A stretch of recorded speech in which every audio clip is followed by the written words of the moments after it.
Hello jelly babes, I hope you're well. I have been dying to show you this design because it glows in the dark and it looks so cool. So I'm going to get straight into the tutorial. I did it on a pop stick first just to sort of try it out before I put it on my own, well not my own, my fake nails. So basically I'm putting some top coat in there. It is a Born Pretty UV top coat, and hopefully you've seen my review of the Beauty BigBang glow in the dark powders. If not, I'll leave links to it, but that's what I'm using today. So I'm using 11A and 7A, and I'm going to create like a glow in the dark ombre.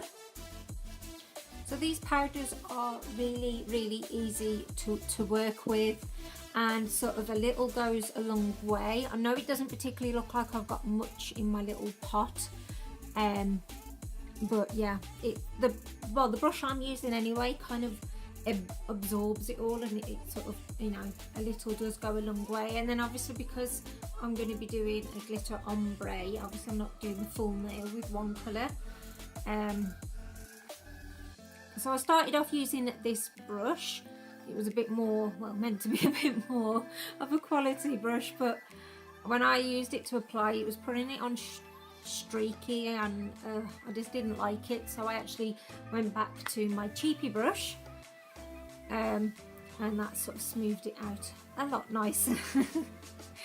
And then I'm going to put this on the bottom, so it's a lovely nice ombre there, and I'm just sort of trying to mix up the two together so you don't sort of see that harsh line.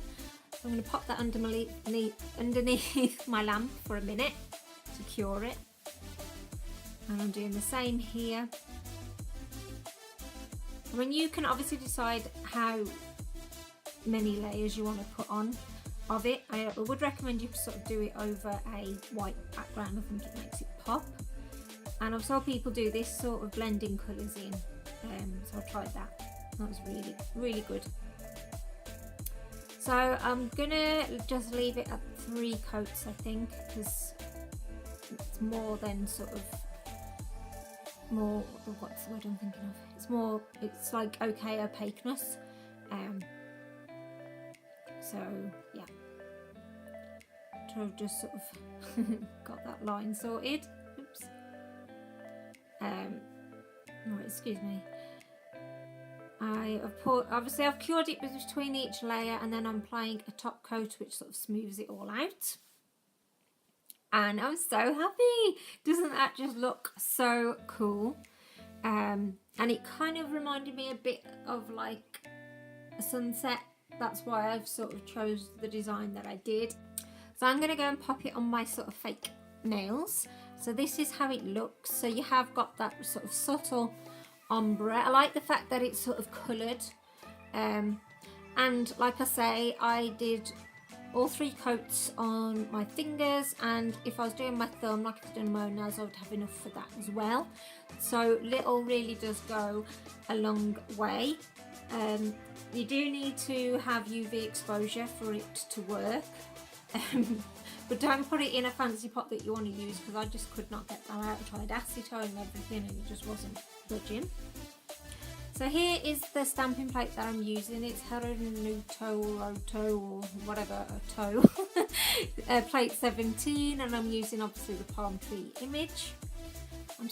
I always sort of clean my plates off before I use them, just to make sure there's no dirt or sort of polish residue on the plate.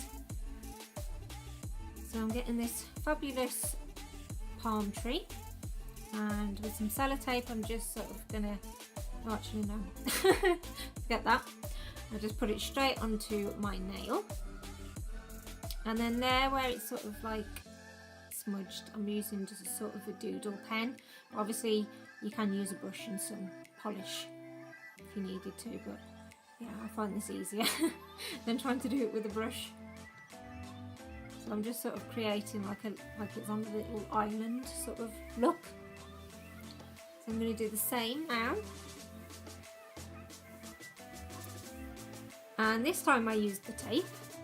to get rid of any bits, as I'm using the sort of other side of the palm tree, so it's sort of facing this way.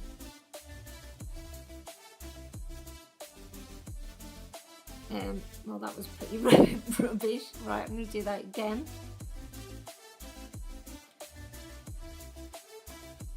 I know you like to see it when we sort of make mistakes, or it's not as perfect as we would like, so that's why I'm leaving this in, so hopefully you'll enjoy that. I'm just going to try and do it a little bit better this time. And there you go.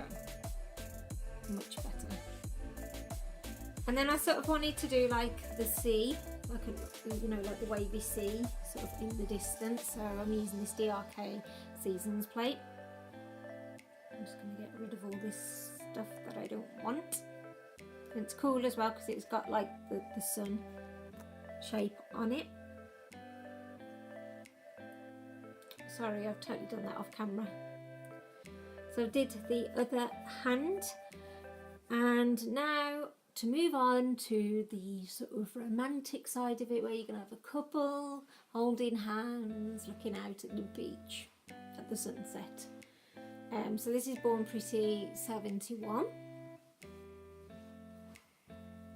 I'm just going to pick this up now, again getting rid of all the stuff that I don't want.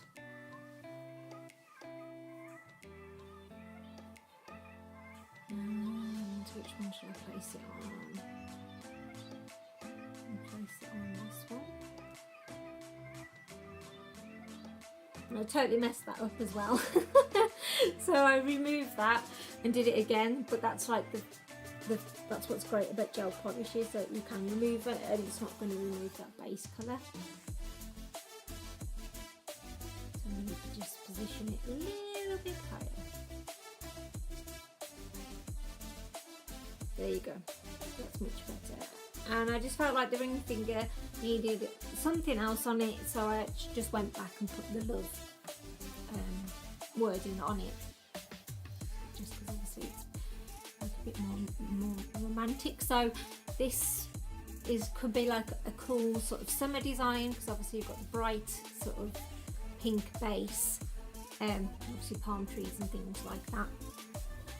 So I was really pleased with how it turned out. And then I've applied a UV top coat, and I'll pop that underneath my UV lamp for 2 minutes. So annoyingly with this one, it didn't show up on my camera, so I've actually just put a picture in, which is what you saw at the start of the video, but even the picture doesn't really do it justice, because it proper glowed and looked ace.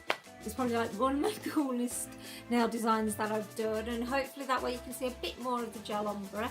It is difficult to see, but it is there.